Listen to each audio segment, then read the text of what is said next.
Donc bonjour, je vous remercie de m'avoir invité pour cette présentation concernant la reconstruction de surface oculaire et dans les insuffisances limbiques. Donc particulièrement un grand merci à Moussine, j'aurais préféré être avec vous, mais voilà. Et donc on ne peut pas parler de reconstruction sans parler un petit peu de physiopathologie. Ici, je vous montre de nouveau l'importance de ces palissades de Vogt, qui sont le site privilégié des cellules immatures de l'épithélium cornéen, d'ailleurs aussi du stroma cornéen.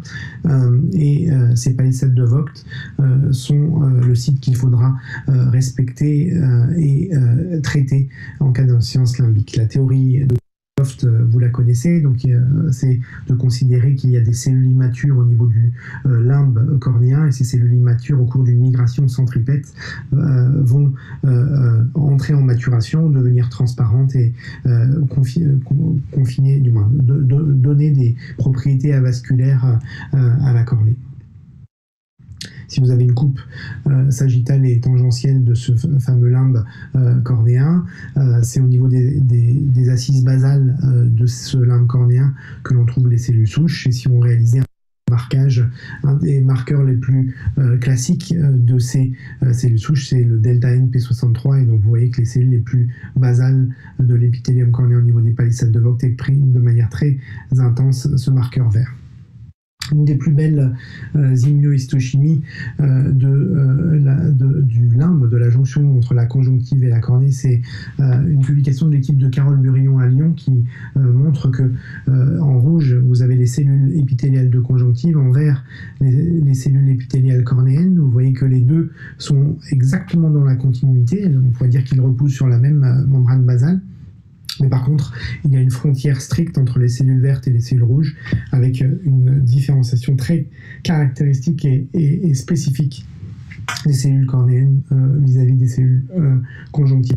Et d'ailleurs, c'est ce qu'on trouve lorsque l'on étudie de manière la sémiologie approfondie de la surface oculaire en cas d'insuffisance limbique. Vous voyez ici un épithélium qui est grisâtre, qui correspond à de l'épithélium conjonctival, et ici un épithélium cornéen complètement transparent. Et dans l'évolution des différents grades d'insuffisance limbique, vous avez dans un premier temps un épithélium grisâtre, puis un épithélium qui va se néovasculariser avec une néovascularisation superficielle, et de fil en aiguille, vous aurez une perte de transparence du stroma cornéen avec une fibrose cornéenne.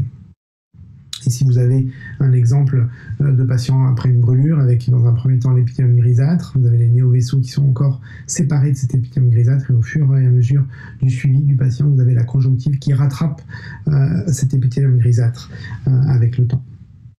Et donc vous avez un panel de présentation clinique d'insuffisance limbique qui vont de la forme partielle sans néovaisseau jusqu'à la forme totale avec ulcération et néovaisseau. Donc à partir d'une pathologie épithéliale isolée, vous avez progressivement une pathologie au cours de l'aggravation de ces lésions, une perte de transparence totale, y compris du stroma cornéen. Les étiologies sont multiples, vont de pathologies de surface oculaire jusqu'aux pathologies congénitales. Ici, vous avez un cas d'anéridie avec un implant morchaire. Je vous rappelle que l'anéridie est une mutation sur un des deux allèles du gène PAX6, qui est un des gènes primordiaux de la différenciation cornéenne de l'épithélium cornéen. Donc, la théorie actuelle, c'est la théorie de Toft, donc avec la présence de cellules immatures à la périphérie de la cornée, leur migration et maturation au cours de leur migration vers le centre de la cornée. Une publication récente a démontré que c'était beaucoup plus compliqué que cela. Ici, vous avez une blessure, donc vous avez une souris qui exprime un marqueur vert au niveau de ces cellules limbiques épithéliales qui sont supposées être les cellules souches. Si vous blessez simplement les cellules épithéliales et que vous ne blessez pas le stroma cornéen sous-jacent, vous avez donc les cellules vertes qu'on a blessées, disparition du vert, et contre toute attente, au bout d'un mois, vous avez de nouveau un anneau vert à la périphérie de la cornée. Lorsque vous ne blessez pas le stroma cornéen, vous pouvez détruire les cellules épithéliales superficielles et vous aurez une régénération de cet épithélium immature à la périphérie de la cornée, ce qui va plutôt en contradiction avec ce que l'on dit actuellement. Lorsque, par contre, vous faites une blessure épithéliosstromale, ici ils ont cautérisé le limbe cornéen. Ici, vous avez les cellules avant brûlure.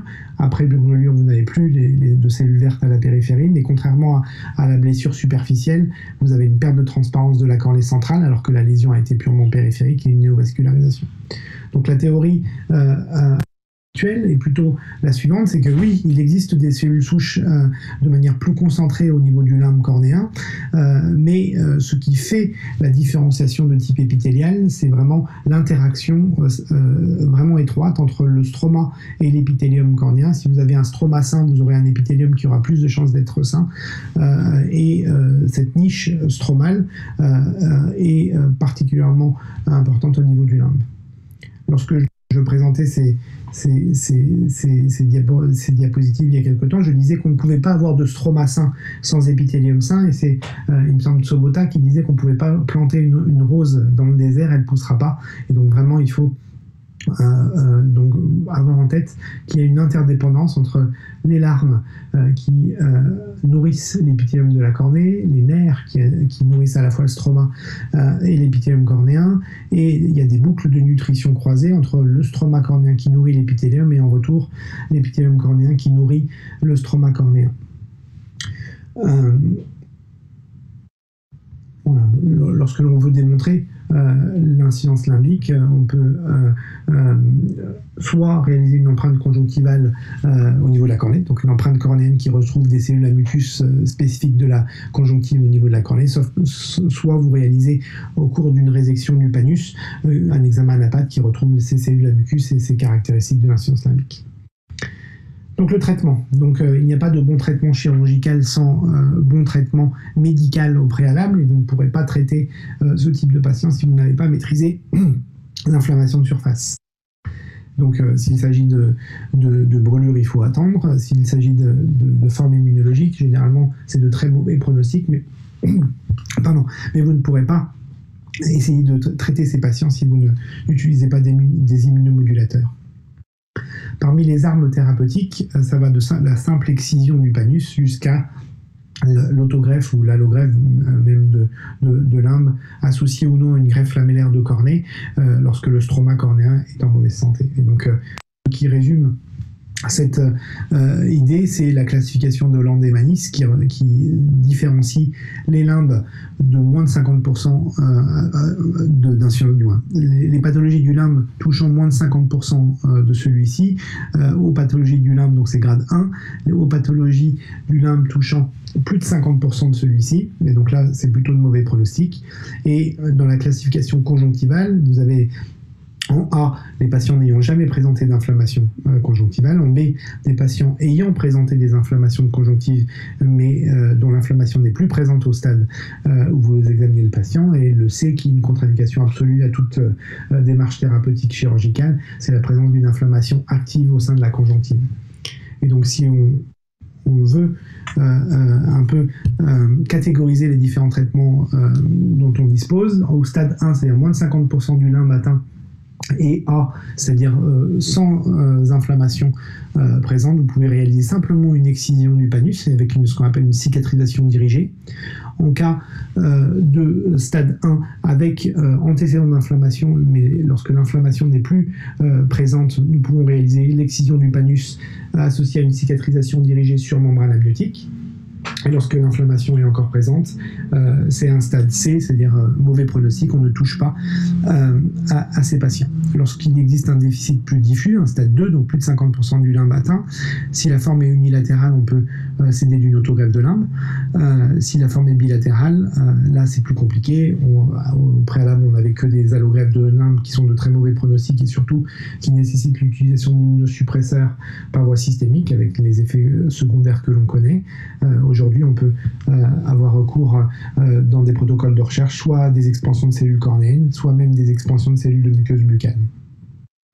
Deux mots sur le rôle de la membrane amniotique. Lorsque vous greffez une membrane amniotique en inlay dans les reconstructions de surface oculaire, on montre montre que lorsque vous greffez une membrane amniotique, vous avez des cellules, vous vous souvenez du marqueur, on parlait souvent du marqueur P63 qui est un marqueur de cellules immatures, donc plutôt de cellules souches de l'épithélium cornéen, et on voit que lorsqu'on greffe ces cellules sur une membrane amniotique, on a beaucoup de cellules en rouge, c'est-à-dire beaucoup de cellules immatures, alors que quand on n'utilise pas de membrane amniotique, on a très peu de ces cellules avec des cellules qui sont beaucoup plus matures avec une expression des marqueurs de vieillissement de l'épithélium cornéen. Donc lorsqu'on utilise une membrane amniotique, c'est comme si on restaurait la niche des cellules souches chez ces patients. Quelques exemples: débridement de l'épithélium cornéen simple en cas d'insuffisance limbique partielle de moins de 50%. Vous voyez cet aspect marécageux qui correspond aux cellules conjonctivales. Vous débridez et vous laissez gagner l'épithélium cornéen. Vous voyez qu'il y a une migration du centre vers la périphérie et vous avez une cicatrisation. Chez un patient ayant le même type de lésion mais avec des antécédents d'inflammation conjonctivale, c'était un patient qui avait une rosacée, on peut greffer une membrane amniotique en inlay à la jonction entre l'épithélium cornéen et conjonctival pour favoriser la restauration de cellules immatures au sein de la cornée. Ici, un patient, c'est un piège, attention, vous avez plus de 50% du limbe qui est sain, et donc de même, on va réaliser une résection du panus, une greffe de membrane amniotique à cheval entre la conjonctive et la cornée, et encore ici, vous voyez les photos au cours de la cicatrisation qui montrent une migration centrifuge des cellules épithéliales cornéennes qui vont venir cicatriser et recoloniser le limbe.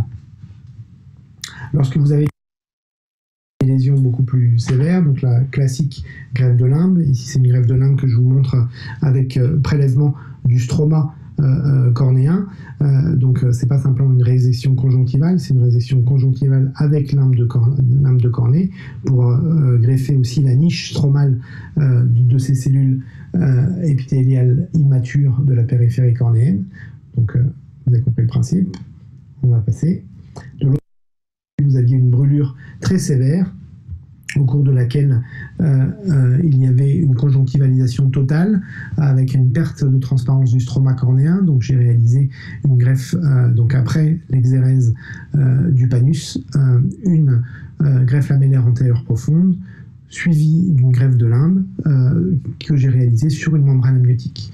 Donc là, la dissection de la cornée,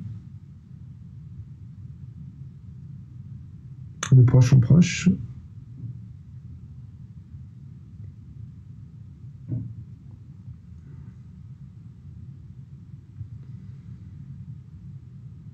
Pour aller plus profond, hydrater avec du visqueux. Ensuite, j'enlève la desmette de mon donneur. Je vais aussi enlever l'épithélium puisque je vais greffer du limbe par-dessus. On va suturer. On va réaliser la greffe de membrane amniotique par-dessus ce greffon de stroma cornéen. Voilà. Donc les petits quadrillages montrent que la membrane basale est vers nous. Donc c'est vraiment important de mettre la membrane basale au-dessus pour que les cellules épithéliales migrent et recolonisent la membrane basale. Donc je vous ai présenté les propriétés pour garder les cellules plutôt immatures. Et par-dessus, vous mettez les deux petits prélèvements de limbe qu'on a réalisés sur l'œil contralatéral. Voilà. Donc si on résume, donc résection du panus, greffe lamellaire antérieure profonde, greffe de membrane amniotique, double greffe de limbe.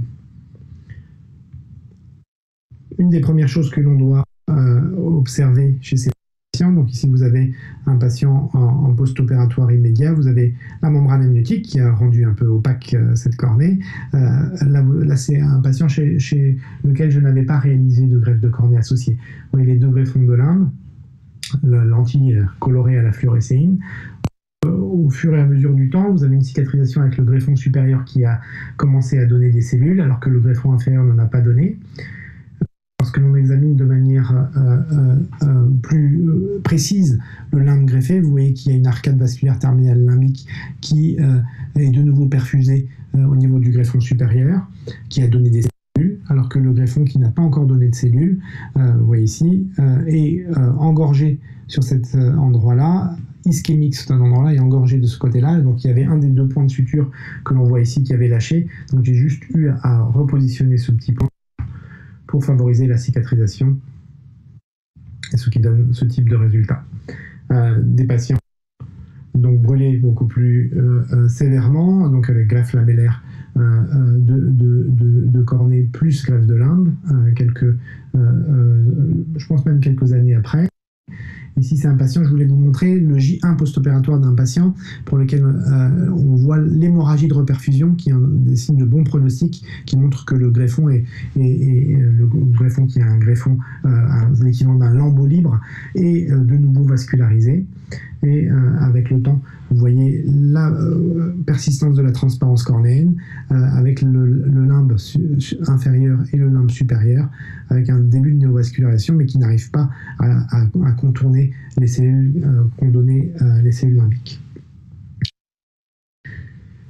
Une autre technique chirurgicale qui a été inventée par une équipe indienne qui correspond à la SLET pour Simple Lumble Epithelial Transplantation. Donc en fait, au lieu de prendre deux gros prélèvements, il réalise juste un petit prélèvement de la périphérie de la cornée qu'il coupe en petits fragments, qu'ils viennent déposer à la surface de la cornée, et cela permet aux cellules de migrer, de s'expandre au sein même de la cornée des patients, avec des photos ici avant et après, donc c'est assez impressionnant. Nous avons réalisé ce type de traitement chez nos patients. Donc on avait publié une quinzaine de cas l'année dernière, ou il y a 2 ans, à la SFO, et vous voyez que j'ai pris des photos de ces patients après greffe, et vous voyez ici la présence de cellules qui s'échappent des petits explants, et donc au fur et à mesure vous avez ces cellules qui sortent des explants avec au fil du temps un retour de la transparence cornéenne. J'ai un patient qui présentait une opacité stromale mais périphérique, chez lequel je n'ai pas voulu réaliser de greffe de cornée puisque le centre de la cornée, le centre du stroma cornéen était plutôt clair.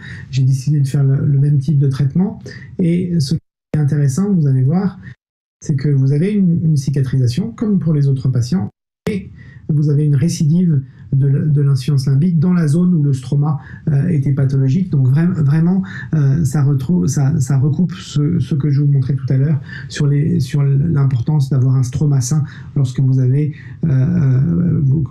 réaliser une greffe de cellules souches. Les voies de recherche, et donc les expansions in vitro, donc on n'est plus dans la SLET, mais on est dans les techniques qui permettent de prélever des cellules, les mettre en laboratoire, de les faire pousser en laboratoire et les greffer de nouveau.